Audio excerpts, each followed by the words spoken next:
my strength. So I leave that to someone else to do that part. Except for in the play, now I could talk to you about the play all night, all week, all day, but the architectural side, my partner kind of takes care of that. So, tell if you don't mind, if you can shoot some nuggets out to our audience for those that are watching, for those that want to be as innovative as yourself when going into the arts. What are some of the things that you recommend that they do? Not to be afraid, not to allow money to be the hindrance for not moving forward at all. To believe in yourself. And this was very important the other night when I spoke to Angel, because I have been going back and forth battling with, I want to direct this play, but I've always been told writers don't direct their own material. And I see the pros and the cons for that. But with this play, I have such a vision of what it should look like, smell like, what it should sound like. And I've been going back and forth. And finally he said, fuck it. I'm saying fuck because you said it earlier. But he said, do it yourself. You know what it's supposed to be. So I would say not to be afraid, to believe in yourself, even if you haven't done it before. If you have an inkling inside or a voice that's saying yes, then follow that. Raise money. There's a lot of here in New York, there's a lot of grants for the arts. They're not easy to get, but there's a lot of grants. And just stay true. Stay true to yourself, and don't forget the people that put you in that position. I see that a lot. People use the community, for example, the Black community, and once they get off and running, then all of a sudden they forget. So don't forget your roots. Don't forget your people. That would be it. That would be it. Okay. Well, I'm sure that's some wonderful advice because, I think back to when I originally launched this podcast in 2020, and it wasn't getting any traction, but I was helped because COVID came along. Okay, right. Everybody was home. Exactly. And so it wasn't getting any traction. So I decided to stop and I had to go back to the drawing board. And I will tell you, I'm one of those that strongly believe and feel like if I want to do it, then it's supposed to happen. Right. And so I came up with a new innovative idea, and really pinpointed everything to the actual market that I was searching for, and decided everything about this podcast is going to be about what's going on, what's developing in our communities, because we need to know, like right now, like it was yesterday. We need to know right now what we need to be doing and how we need to be doing it. And it's been really great, and it's been really growing ever since. I relaunched in the fall of 2022, and I can say nothing but good things. But I need to make sure that it gets better and it continues to grow. And we just keep good people like yourself that's come here to let people know, hey, this is about the community. Let's do it. Right. And you just made a great point, which is be the change that you want to see. I hear it on TV, I think, Reverend Al. But be the change that you want to see. Oh, there's not enough. They don't sell this in the neighborhood. Then be that change, like you said. Yes. How do you foster a positive learning environment in your classroom? A positive learning. I have to be positive first and foremost. If I'm not positive, it just bleeds down. So I have to be positive and in a good place. I'm not always in the greatest mood, but we have fun. I try to make it fun for them. In addition to the fact that we are working hard, there has to be fun. Like I said, we take breaks. They run around with the basketball. They get 10 minutes to do that. We talk. If they're having issues in the classroom, bullying or what have you, we'll have a little sit down and talk about that.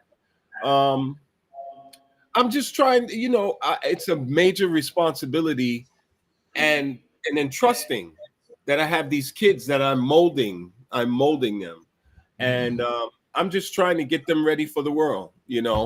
I tell them all the time, nobody cares. Nobody cares. I don't care that you're 8 years old. Nobody cares. You know. But that's the real. That's the real. I mean, you got 14-year-olds coming into schools, shooting up schools now. You know, nobody Here cares. you You go. know? So they're not too So young. what has your interactions been like with the parents? Very good, and the parents are very supportive, which I'm happy. Yeah, because they see progress. You know, if it was, you know, they didn't see anything, and I could, but no, they see the progress. They see that their kids enjoy it, and they're very supportive. Wow, that's really wonderful. That's good to hear that kind of stuff. Yeah, yeah. What advice do you have for students who aspire to become entrepreneurs? Students who aspire to become entrepreneurs, that it's okay to fail. And fail is not failing. Fail is just an opportunity to rethink, relook, maybe redirect. But failure is a good thing. And I think, you know, we all want 10,000 followers today. You know, we all want that platinum record today. And you have to work. You have to work. You don't get anything right away. It's discouraging sometimes, but failure is not failure. Failure is just an opportunity to relook, make stronger, and then keep it moving, keep going, you know, because we give up. We give up. Myself included. I've given up in the past too, you know, and missed some opportunities. So don't give up, because sometimes you could be very, very, very, very close and you can't see over that line and you gave up, and, you know, so don't You give never up. know. You never You know. never. You know, I will tell you this, and this may be surprising for a lot of folks, for those that know me. You know, when I did my my relaunch of the show, you know, I'm not gonna say that I was ever pessimistic, but you know, I had got to the point that I was actually a little bit afraid, you know, of what the reception was going to be like when, you know, vetting and talking to people that would be potential guests on the show. Right. And so it, you know, it came out actually pretty well, but you know, it got a whole lot better because I figured, and I'm just, you know, just being honest about it. You know, I thought that when things did not take off before, I was just kind of like, is this really gonna work? And so I will say there was a little bit of fear, but you know, to get over that fear, I just had to do it and I just had to make it work. And so blessings at this point. And so Yeah, congrats. that's some really good advice though that you would give to those students though, because I think again that's something that especially for students of our communities need to know, that you should not be fearing a lot of things and just doing what you know that you like to do. Yeah, yeah. Fear is major. Fear is major. I mean, it's funny. There's a song we sing in church that says, one step, one step. All I have to do is take one step and he'll do the rest. So sometimes it's just taking that first step and then things kind of magically come. You know, it's really weird the way things happen. But, you know, you find that director or you find that merchandise or whatever it is. But sometimes it's just taking that first step. Mm. So, how do you balance risk and reward when making business decisions? How do I manage risk and reward? Yes. How You do know, you balance? one of the things that I've learned about myself is that I'm very practical. So I try to make decisions from a practical. I'm a feeler. I'm a feeling person. I usually make a lot of my decisions, or have in the past, based on how I feel. Um, that doesn't always work.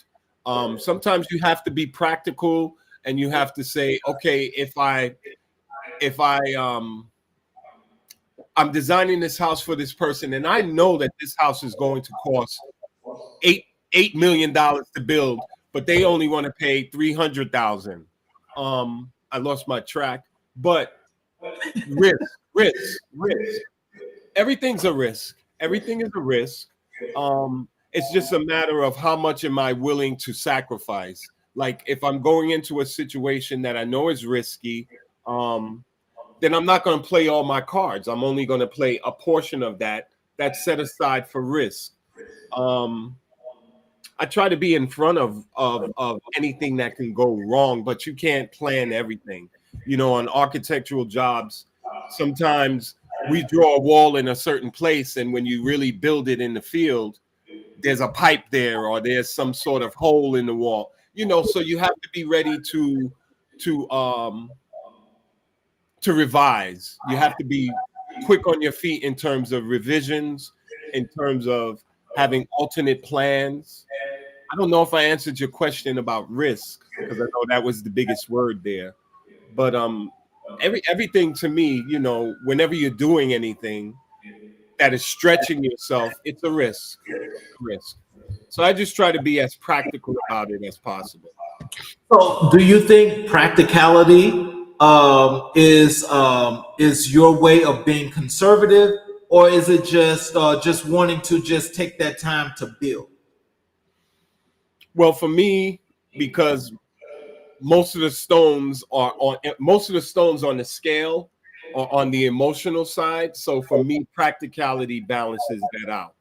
For somebody else, it might be just the opposite. You know, I am a risk taker. I am the one that'll jump out there without thinking. I'm a very impulsive person sometimes.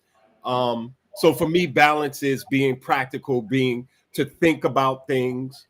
Whereas for somebody else, it might be the opposite. You know, somebody might be so practical that they have to get into a habit of taking risks and just moving without thinking. So it depends. It depends. So you're not a gambler. I don't like gambling. No, I've gambled, but I've gambled. I've gambled with my life, but I've never been the one to go to the casino putting all my money in the slot machine. No, I that never made sense to me. It don't make sense. No It don't. shade to those of us. My mother loved the casino. Hold on.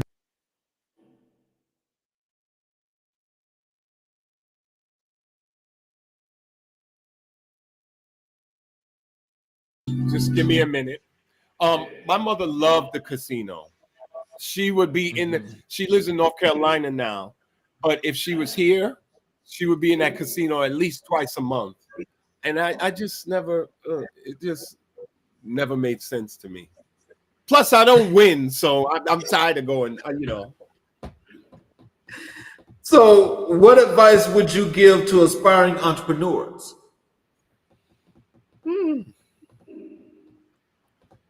Know your niche, know your field, know what it is that you want to do.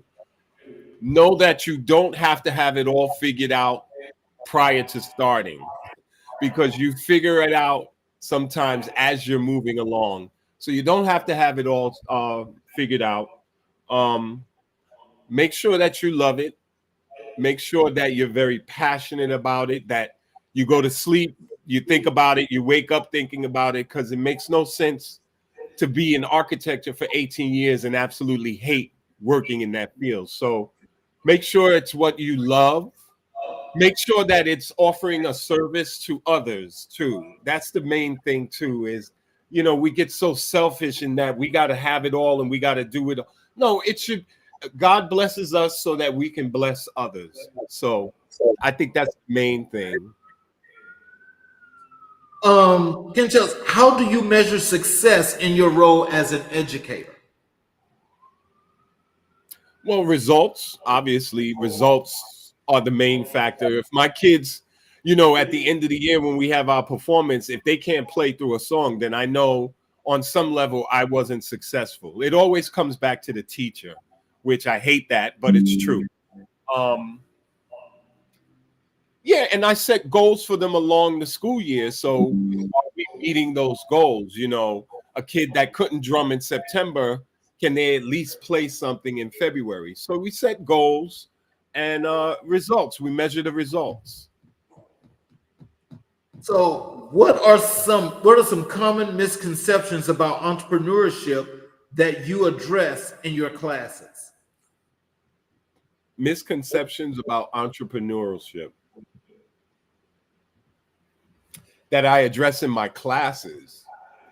Well, they're kind of separate, but you mean in terms of principles, uh, just the tenacity and the stick to itiveness, and you don't. Okay, for me, enjoy the journey as much as getting to the destination. I'm a person that gets to the destination and then I'm off to the other race. And I You want didn't a career in hold on. cybersecurity programs.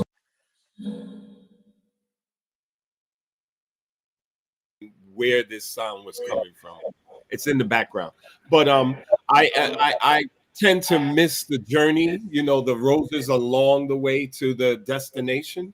So if it's anything for me, that's been a big lesson, is the journey is as much a part of it as meeting the goal.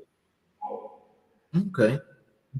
Did And I answer how the question, Charles? Did I answer the question?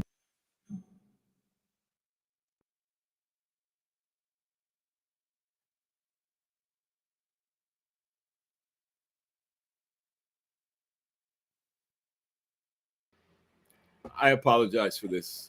I can't see where it's coming from. But I was asking you, did I answer your question? Well, you did to some extent, but we're actually going to, there's going to be another way that I'm actually going to intertwine this in another way, Okay. to actually bring that part home. Because, I think, in that explanation, what it tells us is that, how some people can take entrepreneurship but this way, and some people actually take it this way. So in other words, there's that left to right thing. So what happens is, where with a lot of people, they're thinking that, oh, it's easy to go and be an entrepreneur, to incorporate a business and do it. So these people over here might not see it that way because they don't even know how to get started. Okay. So basically, what happens is they both have a commonality, Right. is that they're missing the foundation. So basically, it's about that foundation that if it's solid, you can put anything in the world here. If that foundation is not solid, then you're not going to make it. So in other Right. words, so like I say, those people that say it's easy, when people listen to that, the misconception is, oh, well, I'm just going to do this, but you don't even have the right mindset to even go and start this business. So it's not saying that you can't, but if you're going to do it, you need to be in the right frame of mind. Right. Because your mind needs to be pointed, it needs to be clear, it needs to be concise. Right. Because once you go into it, you're going to start having everything going on. Yeah. Yeah. And so, Yeah, I mean, go ahead. I'm go sorry. ahead. No, you go ahead. You go ahead. No, because I love that explanation, but there's some other parts that, like I said, we're going to come back. We're going to tie that in because the points that you made were really great. Okay. I yeah, like I said, vision is everything. But there's the practical thing. Did you register your business? Did you actually form a business? What kind of business do you want to have? Do you want a not-for-profit? Do you want an LLC?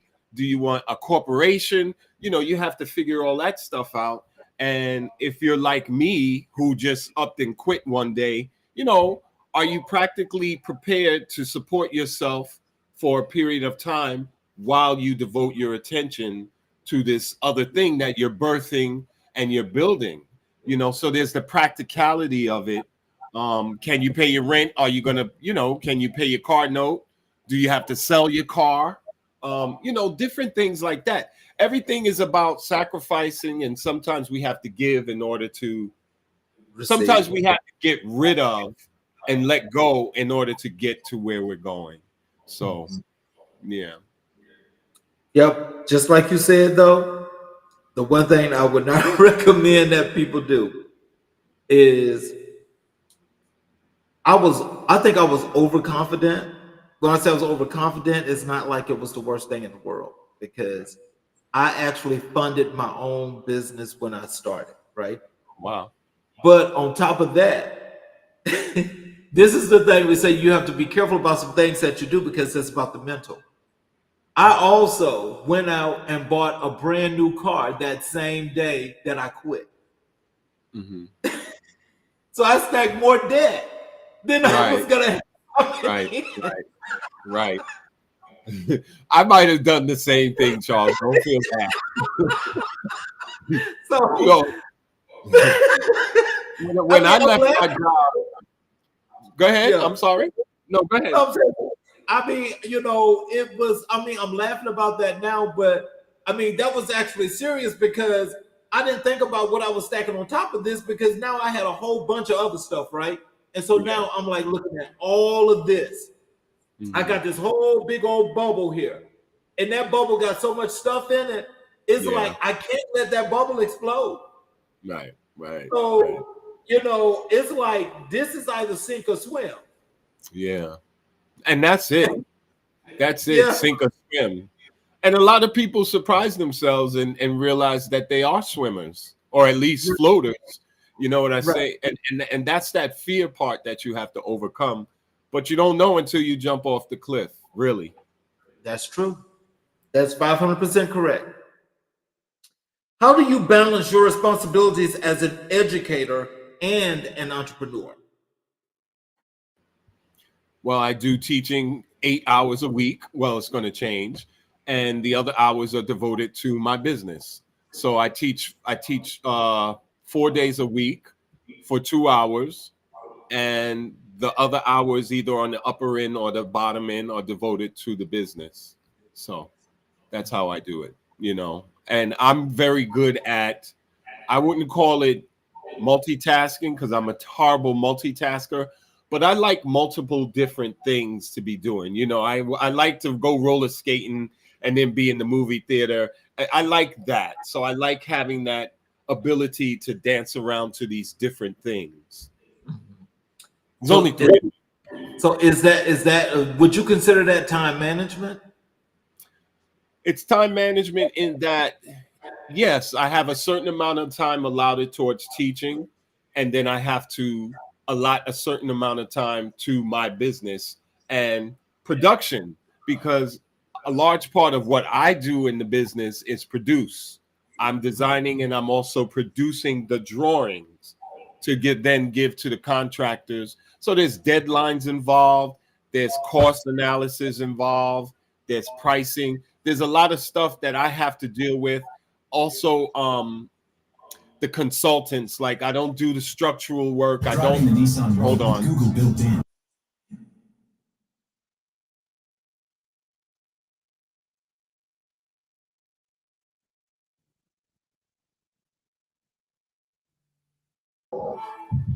So I'm going to shoot this computer. There's a lot of coordination involved in what I do because we have electrical designers, we have mechanical designers.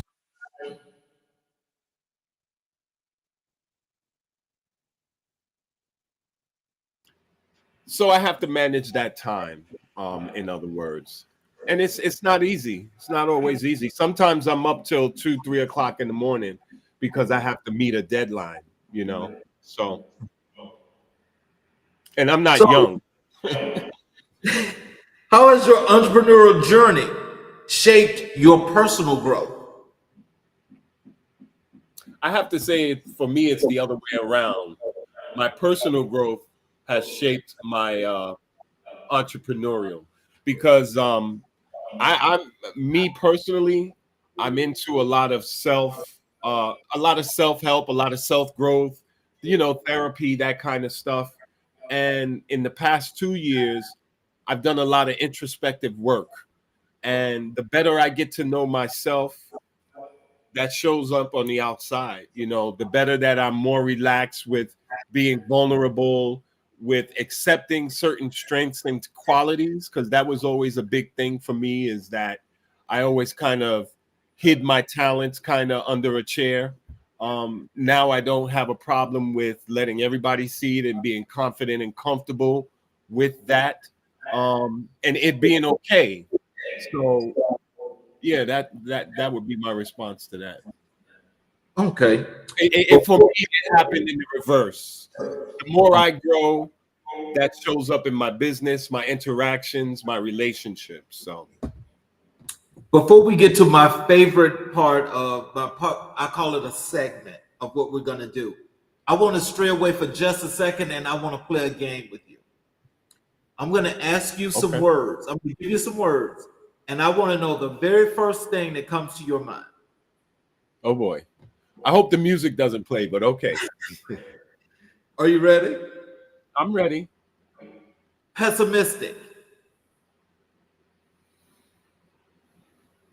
Trusting. Art. You said art, Art. expression, Love. intimacy, Money. freedom, Teach. learn, Build. demolish. School. School, Uh-huh. community, Client. pain in my ass. No, that was more than one word. No, client, I would say opportunity. Opportunity. Emotion.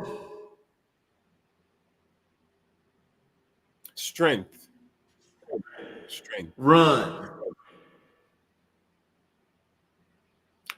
Run.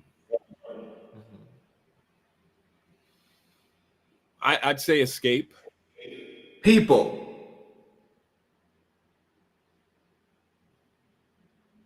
Connection. Okay. So with those words in summation, I mean, where does that put you, or how do you actually see yourself in those words? In those words, the Yes. one that stood out to me is always emotion.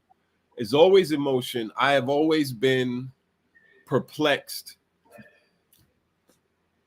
I have always had an issue, particularly in corporate settings, where these people will push you.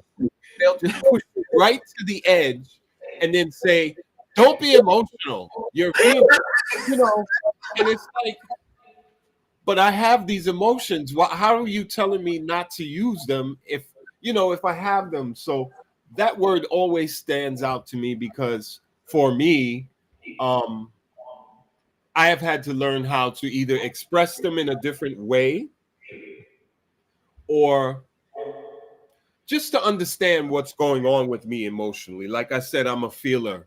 So I tend to experience the world through what I feel about things. So it's just having a healthy balance. Community in that I'm involved in a 12-step program currently. And one of the things that my sponsor says for me is that it's important to have connection. And he says, you got to make new friends. You got to make new friends.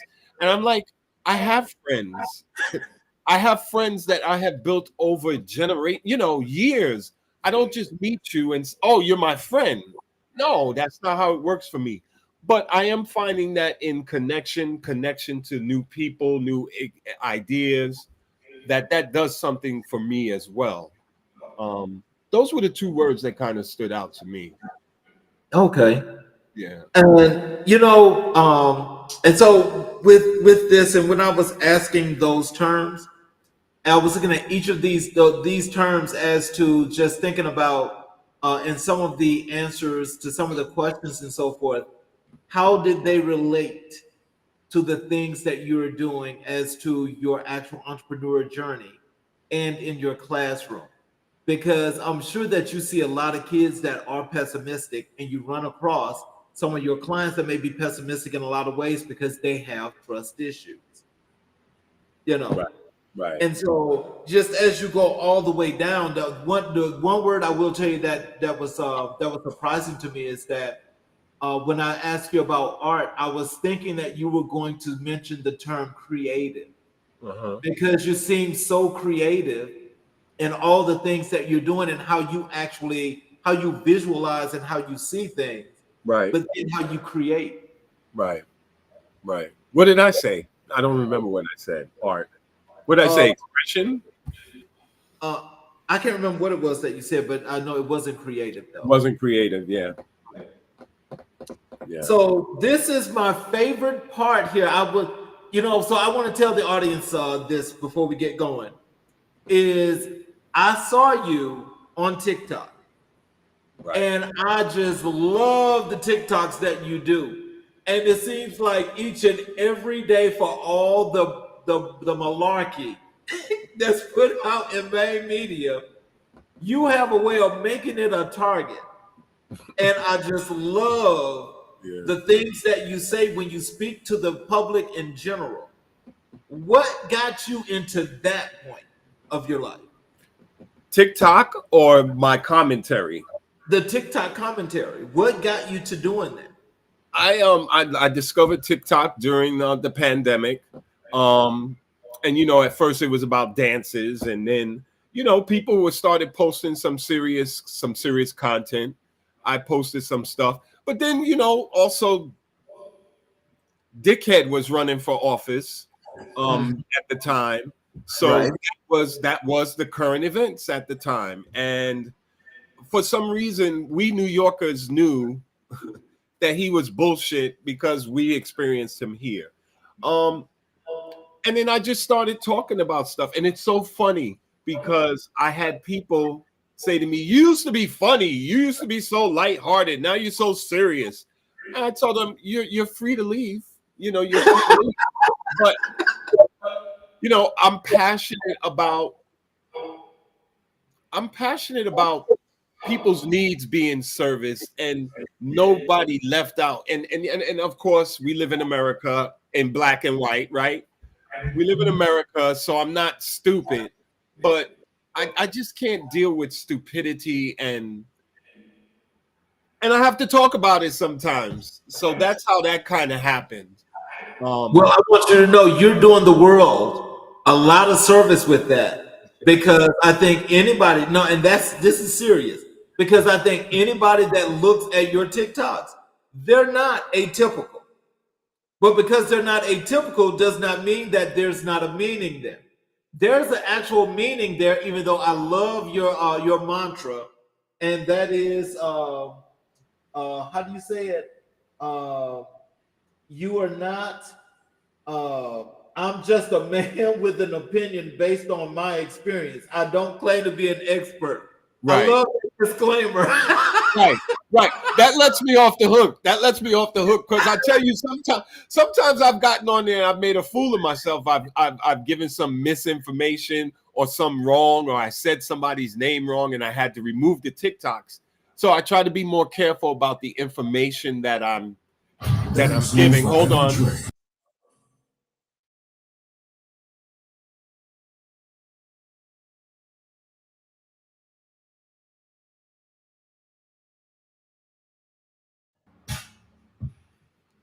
I try to be careful about the information, and I'm just talking as if we were in the bar or if we were sitting around the table talking.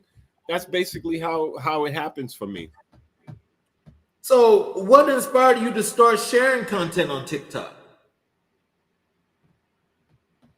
Well, when you record a TikTok, it automatically gets posted unless you unless you save it to drafts. But I didn't take it seriously. I mean, I took it seriously, but I wasn't that person that needed 10,000 followers and 100 likes. If you like it, you like it. If you don't, you don't. And keep it moving. And over time, I've built a following. You know, I have almost a little close to 9,000 followers. And that's not my goal to gain followers. People see my content, they like it, they follow, and I do the same. So, yeah, I enjoy it. It's creative. It's film. You know, if you're a film student, all of the editing part of it, I love that part. Um, it's just very creative. Plus, I get to yell at people. Yes, but you do a good job. I'm just gonna tell you. I mean, I know some people when they go on TikTok, they all about mess. Okay, that's the stuff. I just ain't got no time for that. But see, like when you were saying some the things that you were saying, they were more than just eye catching. But Yeah, my ear was yeah. listening. And Wow. so it's just in that listening process, I'm Right. saying to the audience today that they need to actually listen to what you're saying on That's TikTok. that's a compliment. Thank you. You know, thank you. But like I said, it's just a conversation. I'm having a conversation with the camera. You know, like Candace Owens, are you serious? Like you're back again trying to freaking get our, you know, that kind of thing is so stupid sometimes. She just got banned today on another social media. Good, good. Yes, yes. What a fool she is. But anyway, How do you decide on topics you cover in your TikTok videos? sometimes I see them. Sometimes I pull them right out of stuff that I've seen on TikTok. You know, everybody's content is going this way, that way, this way, that way. So, you know, mine may go this way and reach another group of people. And of course, current events, or if I'm just sitting thinking, like, why do the Dominican people in my neighborhood play their music so loud? You know, stuff like that. You know, I'm thinking as I'm walking. I'm always thinking, and some things are funny. Some things are funny. Some things are serious. You know, but yeah, it's a myriad. Right now, it just happens to be a lot with politics or these dumb black men that think that Donald Trump is going to save their life. But Oh, that's another. ooh, yeah, that's definitely another show. That's another show. I know I must have just hurt somebody's feelings, but I don't. You know what? Well, if their feelings are hurt, the hell with that, because they need right. to be more than hurt. They need to be stepped on. Everybody's entitled to their opinions or whatever have you, but there's no way you can sit there and tell me that this man is going to come to the aid of people that look like you and I. I, I am so exhausted, Charles. I am so exhausted when I go on TikTok and I see some brothers that like I've watched their content and supported them, and it's like a total flip flop. And I just can't believe it. It's like, who are you? Like, what happened? You know, what happened?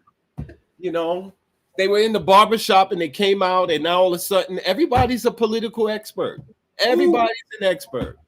Lord help them, Jesus, because they show need it. Um, what has been the most rewarding aspect of engaging with your audience on TikTok? You know, I'm not the type of person, I'm not that dude, and this drives me crazy. Somebody will post something really like insane or something really irrational, but they always have their people that are there agreeing. Oh yeah, you're right. I agree 100%. Thank you for saying that. And I'm like, no, that's stupid. Um, so I encourage opposition of thought. You know, I don't block people just because they don't agree with me or see things my way. Um, but I do enjoy the comments sometimes. You know, if somebody is giving saying something authentic, because I'm not looking for the pats on the back, and I'm not looking for I agree with you, brother. I agree with you, brother. No, what do you think? Like, what do you really think? Um, and you know, I've done some fundraisers, and sometimes my friends in the group in TikTok have donated, so that's been very rewarding. You know, that's about it. That's about it. So, how do you handle negative feedback or criticism on social media? As long as they're not insulting me, you know, personally, like, you know, calling me whatever out of my name, if it's just a difference of opinion, it's a difference of opinion. You know, we're not, I don't, it's not about right or wrong. And that's how this thing works. Unfortunately, right now, we have a group of people that are saying, I'm right, and another group saying, I'm right. You know, so it's healthy to have opposition and different opinions. I'm not affected by that. If you insult me personally now, then that's different. That's different. So, can you share a story of how your TikTok content has positively impacted someone's life?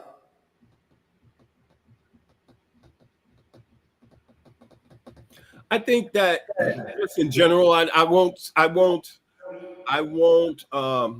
necessarily refer to a specific, but I think that with me, there's a certain level of, like, I was always that dude in the church men's group that shared too much information. And in the hopes, like, I knew I was doing it and I knew that it was risky, but I was doing it because I wanted to encourage people to be vulnerable, to open up. Like, this is a safe space, and you know what you say is not going to go no further than these walls. So that's how I kind of approach TikTok. I'm not afraid to be vulnerable. I'm not afraid. You know, some people say, "Oh, why are you telling that story and you share too much and blah blah blah blah blah." You know, I have my boundaries, but I try to be as authentic and as open as possible because that makes it relatable. People say, "Oh yeah, that happened to me." "Oh yeah, I've been through that." "Oh yeah, you know, I have." Like, I did a whole series last year on prostate because I've been having some prostate issues, and I realized most of us as Black men don't really tend to those things. That's not something we think about, you know. So it's sharing, it's educating, and saying to people, it's okay to talk about they stuck their finger in your ass. You know, it's okay. You know, that kind of things. Because we don't talk. I just like to encourage dialogue and communication. That's it. What strategies do you use to grow your following on TikTok? I'm going to say this honestly. I have not been, I feel that part of TikTok is really not in my control. What's in my control is that I create content that speaks to people, that's relatable to people, and that's what draws the people in. I don't chase people. I don't chase followers. They follow me, they find me, they like me, and vice versa. You know, so I don't spend time on that because I can't control that. I can only control what I do, which is create the content. That's it. How do you stay authentic and true to yourself while creating content?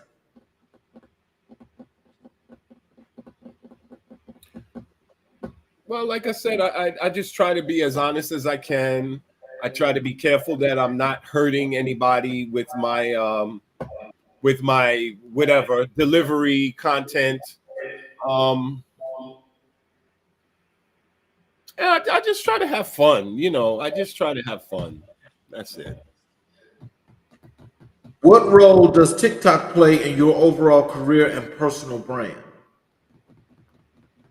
I haven't really used TikTok as much. Like, every once in a while, I may show my drum line, show one of my performances or something like that. But even with that, you got to be careful because of anonymity and the kids. You know, you can't really.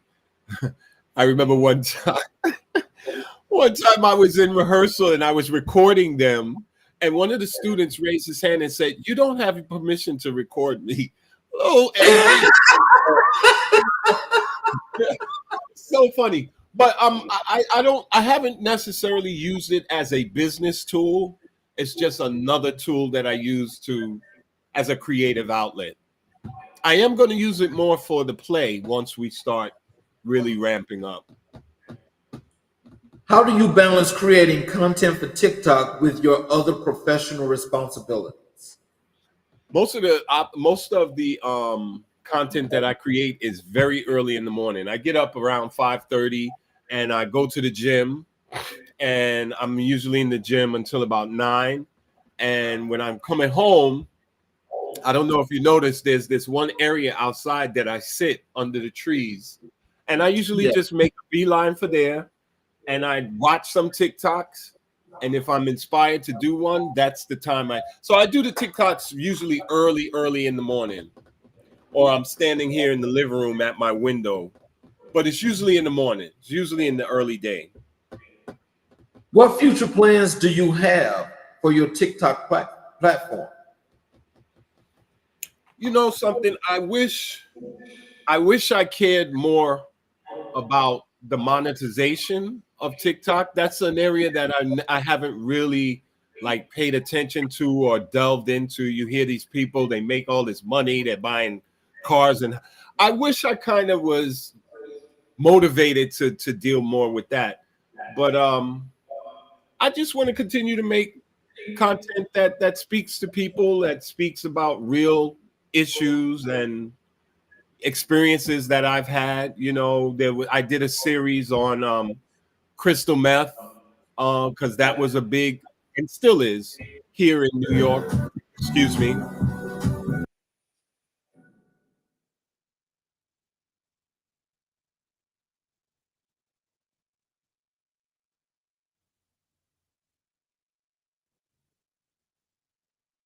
This is terrible. So I deal with a lot of social issues, Charles, that I think I deal with issues that people don't necessarily feel comfortable talking about. So let me ask you for your opinion on this, and that is when it comes to this election that's so major for people that look like you and I. What do you think are the pros and cons of this presidential election in general? The pros and cons of when you say pros and cons, what do you mean? You know, what are the favorable things and what are the unfavorable things? I'll say this that we as a country have learned a lot about government and how government works since this bonehead has come into office. You know, nobody was talking about local elections. Nobody was talking about the Senate versus the Congress. You know, so we've had this ongoing dialogue because stuff is constantly going on. Um, so in that regard, I would say that we as a country have learned a lot. You know, we've learned a lot about how far you can take court cases, this appeals process, and we've learned a lot about dragging it out. And I've learned a lot. I've learned a lot. So that's that. I consider that a pro, even though it hasn't worked in our favor as a country. But it's like, wow, this man has dragged this case out to the point where they can't even try him because he's running for office, which is another thing. Um, Cons, just the division and the divisiveness of where people are. And I look at people, it's like being at a football game. Like, we're not rooting for a team here. These are real issues and these are real people and these are real consequences. You know, it's not the Devils, versus the Blue Jays. Um, so I don't like that part of it. I also don't like the ignorance. And I have to say, even amongst black people, I have been so disappointed and so let down by the ignorance. But ignorance is ignorance. Ignorance is not bias.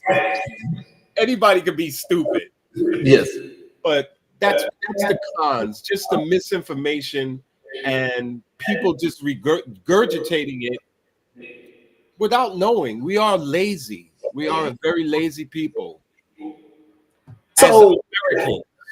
so why do you think these are supposedly quote unquote black men for Trump exist? I have my I mean, if we're talking about the entertainers, Yes. My opinion, and this is just my opinion, again, I am not an expert, but a lot of those, a majority of those brothers came up through the streets. So you know that saying, you could take the man out of the projects, but you can't take the projects out of the man. They're just still street people with a lot of money and a lot of that thinking. To me, that's my opinion. So I think that some of them are the criminal element. They were the crack dealers and the drug dealers back in the 90s. And I'm starting to understand that people really want to hold on to their money. And people are choosing Trump because of this tax plan. They want to. I had a friend tell me that was his only reason for voting for Trump, is because he's getting ready to retire and he wants to hold on to as much of his money as possible. If that's possible with the Biden and Kamala campaign, I don't know, but that's the stupid reason. And I said to him, so you need that one thing, and all of these negative things are going to happen to these other people, and you're completely fine with that. I don't understand that. Well, now that's the one thing that's been a claw in this finger for God knows how long right now. And I mean, I don't care. No, let me say it the way I feel, unequivocally. I can give less than a damn of what they're thinking about when they're talking about money, Right. because you're not in the 1%. If you're not in the 1%, that does not include you. You're still that little black boy that they need to walk on and match. Right. So because you got these little pieces of pennies and you got people out there still supporting you that look like me, that don't realize that supporting you is against their interests. Right. But they still find a way to get these people to say, you need to listen to me. You need to vote for Donald Trump. Now, when I say this, I'm talking about when you get some of these folks that are just as ill and just as nasty as they could want to be, like Lil Wayne, like Kanye West. That's just name. And I said I was going to wait till January and name each and every last one of them off in a roll call and do them one show at a time, because when Trump loses, I want people to still remember, stop supporting people. Stop supporting them, because these people do not have your interests at heart.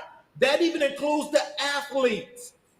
That includes the athletes. I don't give a damn how much money they got, how much shine they got when you say you got some jerseys, or maybe you got lucky and got an autographed jersey. Because if you're black, ain't many of you got one. Right. And they turn around talking about they need to keep their money. Well, I need to keep mine too. So I think people need to realize now it's time to break off that, because them people don't deserve your support.